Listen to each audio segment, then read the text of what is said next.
ሰለም ይህም መርህ ቁልጭ አድርገው ሲያስቀምጡት ኢዕጢ ስጥ ይላሉ። ሊኩል ዚ ሐቅን ሐቃ ለእያንዳንዱ ድርሻውን ስጡ። ለአካልህ ድርሻ አለው፣ ለአእምሮ ድርሻ አለው፣ ለጤንነትህ ድርሻ አለው፣ ለመንፈስህ ድርሻ አለው፣ ለማህበራዊ ግንኙነትህ ድርሻ አለው። ለሁሉም መብቱን ስጡ። ወአቂሙ ልወዝነ ቢልቅስጥ ወላ ትኽሲሩ ልሚዛን ሚዛኑ በትክክል አስቀምጡት። ለሚስት ድርሻ አላት፣ ለሥራ ድርሻ አለው፣ ለነገድ ድርሻ አለው፣ ለእስላማዊ አገልግሎትህ ድርሻ አለው፣ ለጓደኞችህ ድርሻ አለው፣ ለልጆች መንከባከብ ማስጠናት ድርሻ አለው። ባላንስ አድርጉት ላይፋችሁ። ይህ ነብዩ ሰለላሁ ዐለይሂ ወሰለም መመሪያ ነው። ወዳጆቼ ይህን የበለጠ ያሰርጽልኝ ዘንድ አንድን ታሪክ ልንገራችሁ። ዲ አልኬሚስት ሚል ፓውሎ ኮሊዮ የጻፈው አንድ መጽሐፍ አለ።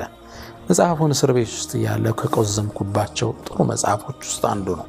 ብታነቡት ደስ ይለኛል። እዚህ ውስጥ አንድን ታሪክ ጠቀሰ። ሚዛናዊነትን ስለሚያሳይልኝ እችን ታሪክ ላካፍላችሁ። አንድ በእድሜ የገፉ አባት ነበሩ። ግለሰቡ ሰፊ ጸጋና ሀብት ቢኖራቸውም ሊወርሳቸው የሚችል ብቁ ልጅ እንደሌለ ግን ሁሌም ያስባሉ። እረፍትም ይነሳቸዋል።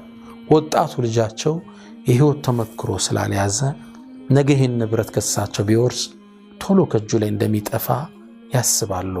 ይህም ትካዜ ውስጥ ይከታቸዋል። እሱን ለማስተካከል ብዙ ጥረት አድርገዋል፣ አልተሳካላቸውም።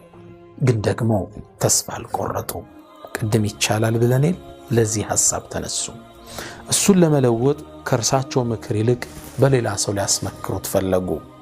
ወጣቱንም ወደ አንድ ቦታ አላኩት፣ ወደ ጥበበኛው ሰው።